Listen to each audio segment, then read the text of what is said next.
नमस्कार, म सचित राई। मेरो हातमा छ विमान विद्रोह।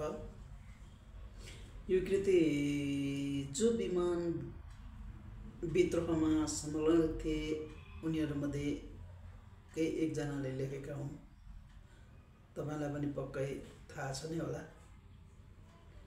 अर्थात् लेखक हुन् दुर्गा सुवेदी, जसले इतिहास निर्माण गरे, त्यो इतिहास आफैले लेखे। किताब पब्लिसर्स प्रणालीले छापेको यो किताब प्रथम पटक 2075 सालमा बजारमा आएको थियो। मैले पढ्न मात्रै हालै पढेको हुँ। सायद समय र सन्दर्भ मिलेर पनि होला, त्यस्तो पनि लाग्छ। यो किताब पढिसकेपछि मलाई लाग्यो किन 2-4 शब्द नलेखौँ या नबोलौँ। मैले जब यो किताब पढेर छिचोले तब लाग्यो क्रान्ति गर्न विचार मात्र पर्याप्त रहेनछ। त्यसमा आर्थिक पाटो पनि महत्त्वपूर्ण भएर आउँदो रहेछ। नेपालमा प्रजातन्त्र पुनर्स्थापना गर्न जारी सशस्त्र सङ्घर्षका लागि आर्थिक पाटो मजबुत पार्न भनेरै 2030 सालमा विमान अपहरण गरिएको रहेछ।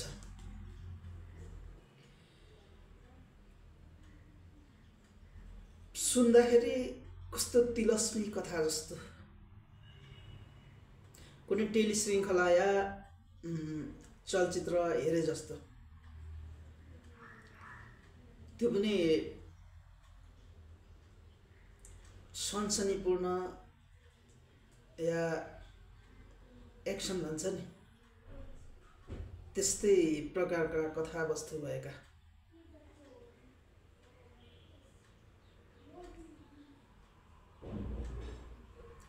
तर ती कथा हुन्।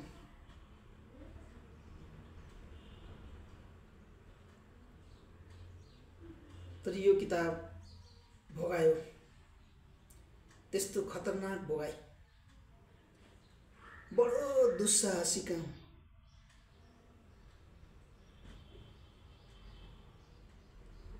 त्यो काम गर्दा ज्यान पनि जान सक्थ्यो। हुन त क्रान्तिकारीलाई ज्यानको के परवाह होला र, त्यस्तो लाग्छ। क्रान्तिमा संलग्नहरूको संस्मरणहरू पढ्दा या उनीहरूका कुराहरू सुन्दा बुझ्दा। तर जुन विमान अपहरण भयो त्यसमा सवार यात्रुको सन्दर्भ पनि त जोडिन्थ्यो नि, होइन र?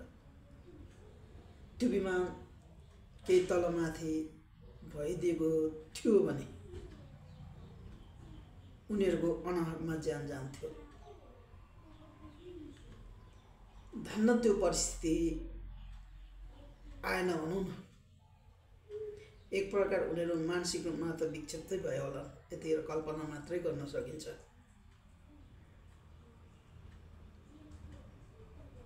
यद्यपि विद्रोहीले विमान अपहरण गरी राष्ट्र बैङ्कको भारु 30 लाख नगद लिएर गए।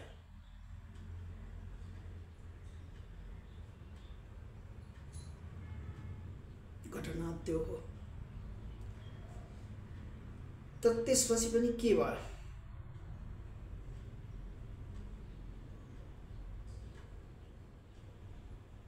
थुप्रै कथा, थुप्रै भोगाइहरू छन्। जुन घटना नेपालको विराटनगरबाट सुरु भएर भारतको फारबिसगञ्जमा सम्पन्न भएको थियो। लेखक सुवेदी भारतीय भूमिमै लुक्दै बस्दै गरे। अन्ततः 3 वर्षपछि पक्राउ परे। त्यस पछिको घटनाक्रमले उक्त मुलुकमा गरिने अपराध अनुसन्धानको तौर तरिका देखाउँछ। खास गरी मलाई अपराध अनुसन्धान, मुद्दा अभियोजनदेखि न्याय सम्पादनसम्मको विषयमा चासो पनि लाग्छ। त्यो विषय निकै महत्त्वपूर्ण छ यो किताबमा।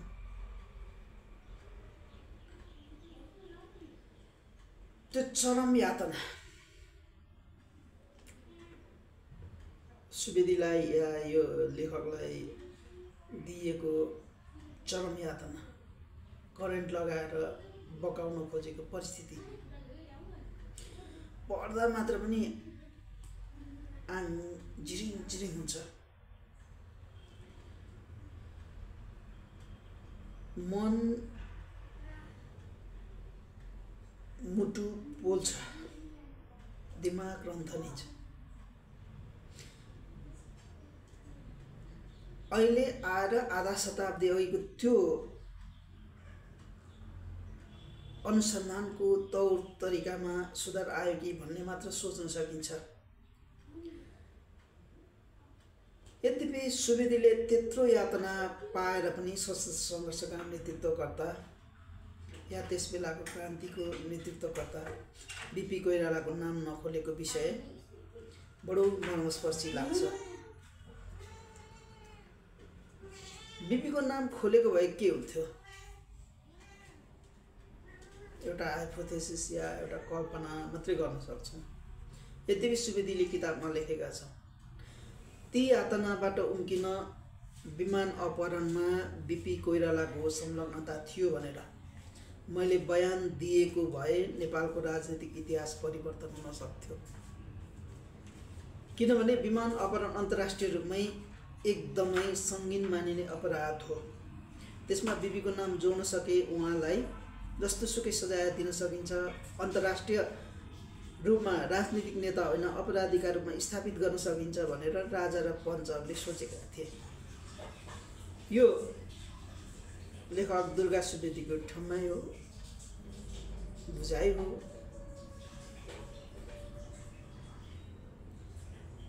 एक प्रकार यो किताबमा गरिएको बयान हो।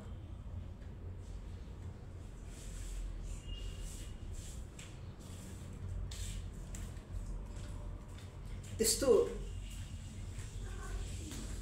गम्भीर प्रकृतिको घटना थियो त्यो।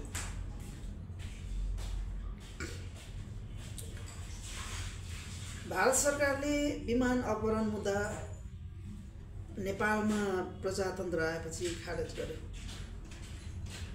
जतिखेर गिरिजाप्रसाद कोइराला प्रधानमन्त्री बने।